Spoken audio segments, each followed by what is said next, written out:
For centuries, the fundamental bargain offered to men was clear and unambiguous. Love was to be their highest calling, the ultimate purpose that gave meaning to their struggle. Society preached that to find a woman, to devote themselves entirely to her, to sacrifice their comfort and safety for her protection, was the truest measure of a man's worth. This was the covenant, and men on the whole believed it. They internalized this ideal, allowing it to become the engine of their ambition and the anchor of their identity. This belief was the fuel that powered civilizations. Men labored under the sun and in the depths of mines, working themselves to the bone to be providers. They marched into the horrors of war, facing death to be defenders. They conceived and built vast empires of industry and commerce, not for their own glory, but to ultimately hand them over as a legacy to the women and families they loved. In this framework, love was not merely an emotion. It was the promised reward, the glittering prize that made the immense burden of struggle not just endurable, but noble and worthwhile. However, in the modern era, a profound and unsettling shift has occurred. The covenant has been shattered. The prize has been revealed to be, for many, a carefully constructed illusion. The collective male consciousness is undergoing a sobering recalibration, moving away from the old paradigm. Men are no longer viewing love as the sacred reward they were promised for their devotion. Instead, they are increasingly perceiving the entire institution of modern romance as a perilous gamble, a game where the rules are written against them. They see a high-stakes risk where the metaphorical house, a system encompassing shifting social norms, legal frameworks, and a culture of disposability, always wins. And the player, the man who invests his heart and soul, consistently loses. This dawning realization is not manifesting as a loud or angry rebellion. There are no mass protests or shouted manifestos. The response is far more subtle and perhaps far more powerful, a profound and collective silence. It is a quiet mass exodus from a game that has fundamentally lost its meaning. This silence is the sound of disillusionment, of energy being withdrawn. It is the logical conclusion reached after observing the outcomes for others, the divorced fathers, the betrayed partners, the devoted men deemed boring, and deciding that participation is no longer a rational choice. The game itself is seen as corrupt, and the only winning move is not to play. This silent withdrawal is the first quiet step in a great unraveling of a centuries-old ideal. As men begin to seek meaning and purpose, not in external validation, through a partner, but somewhere else entirely, the retreat from romantic pursuit is not a movement driven by misdirected anger or a collective bitterness, but a calculated strategy for emotional and existential survival. It is a pragmatic response to overwhelming evidence, a silent verdict reached after sitting in the courtroom of modern relationships and witnessing to many losing cases. Men have become unwilling archivists of their brothers' downfalls, compiling a damning portfolio of evidence against the traditional romantic narrative. They have watched close friends emerge from divorce proceedings not just heartbroken, but systematically dismantled, legally separated from their children financially, drained for decades to come, and exiled from the homes they worked to build. They have seen the bewildering aftermath of long-term relationships where, after years of unwavering devotion, a woman simply walks away. Her departure not preceded by discussion, but followed by the immediate presence of someone new, a clear indicator that the emotional exit occurred long before the physical one. This observational learning has led to a cold, hard calculus. Men now see that love in its contemporary form offers no guarantees, no return on investment, and no safety net. It is a contract written in invisible ink, subject to change at any moment based on the whims of feeling. They observe that a woman's loyalty is often fluid and situational, tied not to a bedrock of shared principle or vowed commitment, but to the transient and unpredictable tide of emotions. A man who has been conditioned to build his life on discipline, long-term vision, and delayed gratification finds it impossible to safely tether his entire future to such fragility. The risk is existential. The cost of being wrong, of choosing a partner whose commitment, As conditional is simply too catastrophic. This realization is compounded by a pervasive cultural message that tells women they can always do better, that they should never settle, and that their feelings are the ultimate arbiter of truth. In this environment, men have internalized a devastating conclusion. No matter how much they give, it will never be enough. Their sacrifices are not appreciated but expected. Their loyalty is not valued but exploited as a given, and their deepest. Devotion is frequently misinterpreted as a lack of options or a weakness of character. The modern romantic arena is not a partnership of mutual building, but a perpetual audition where one misstep, one period of struggle, or simply the arrival of a new source of excitement can mean instant disqualification. Faced with these odds, withdrawal is not an act of spite. It is the only rational act of self-preservation left. The silent exit is, at its core, a strategic retreat inwards, a fundamental reclamation of the self.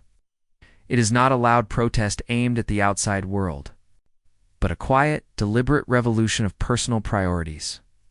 Men are choosing to invest their finite energy into themselves, recognizing that they have been pouring it into a bottomless well that offers no reflection and gives nothing back.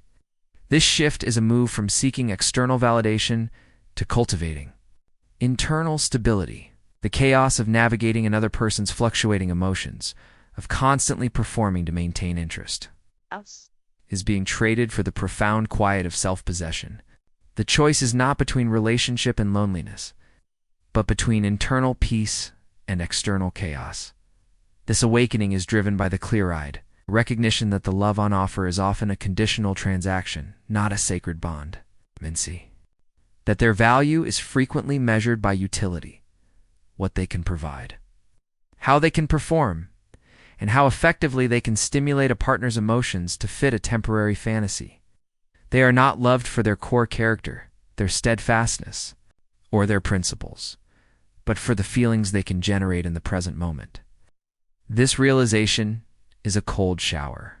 It reveals that true, unconditional love, the kind built on mutual respect and unwavering commitment, has become a relic. It's placed by a consumerist dynamic where people are as disposable as outdated technology. No man with a shred of self-respect wishes to be a contract employee in the very institution that should represent life's deepest meaning. The fuel for this exodus is a deep, systemic exhaustion. Men are tired not just from the effort of providing, but from the psychological toll of walking on eggshells. They are exhausted from the endless tests, the moving goalposts of expectation, and the pressure to satisfy the insatiable. They are drained from having their failures magnified and weaponized, while their daily sacrifices are rendered invisible, taken for granted as the bare minimum. This exhaustion kills desire. It extinguishes the hunger to try, to pursue, to fight. For a connection that only ever demands more, the response to this depletion is not to yell, argue, or plead for recognition. Those are just more forms of expenditure. Instead, the response is conservation. It is to simply stop, to step away quietly, not to punish another, but to reclaim the most valuable resource they have, their peace. They are discovering that solitude, while punctuated by moments of loneliness, never carries the bitter sting of betrayal or the draining drama of inconsistency. It is a neutral space where a man can finally hear his own thoughts and begin to build something lasting for himself. The awakening is not an abandonment of love, but a realization that a man's deep capacity for devotion deserves a foundation far sturdier than the shifting sands of modern romance. Men are discovering that the profound fulfillment they were told could only be found through a woman is, in fact, available through their own purpose. This is a radical breaking of generational conditioning that insisted a man's value was incomplete without a partner's validation. The energy once spent in the desperate, anxious pursuit of external approval energy that was poured into decoding mixed signals, planning perfect dates, and agonizing over texts is now being redirected. It is being channeled inward and into tangible, controllable domains, the discipline of the gym, the focus required to build a business, the pursuit of financial independence, and the clarity of a personal mission. This reinvestment yields guaranteed returns. The muscles grow, the bank account expands, the skills compound, like the fickle approval of a partner. These things cannot be taken away on a whim. This self-investment is the ultimate form of protection. Men are conducting a clear-eyed risk assessment, and the math no longer adds up. They see the wrong relationship not as a simple heartbreak, but as a catastrophic liability. It is a venture that can drain a lifetime of savings, sabotage years of focused effort, and systematically dismantle the very confidence required to succeed in the world. The wrong partner is not just a poor companion. She can become an active saboteur of dreams, a source of constant distraction, and a drain on precious mental bandwidth. Why would any rational investor risk his entire portfolio on a venture with such a high probability of failure and such devastating potential losses? Why pour a decade of life into building an empire of wealth, health, and character only to hand over the keys to someone whose loyalty is contingent on her emotional state of the day? The potential for abandonment at the moment of peak investment makes the entire endeavor seem foolish. Therefore, the silent exit is a strategic move toward asset protection. It is the decision to become the sole shareholder and CEO of one's own life. The peace that comes from this sovereignty is addictive. The silence is no longer empty, but filled with the focus required for mastery. The solitude is not a void, but a workshop. In this space, a man builds an identity that is resilient and self-defined. He learns that his worth is not something granted by another's affection, but something built by his own hands, day after day.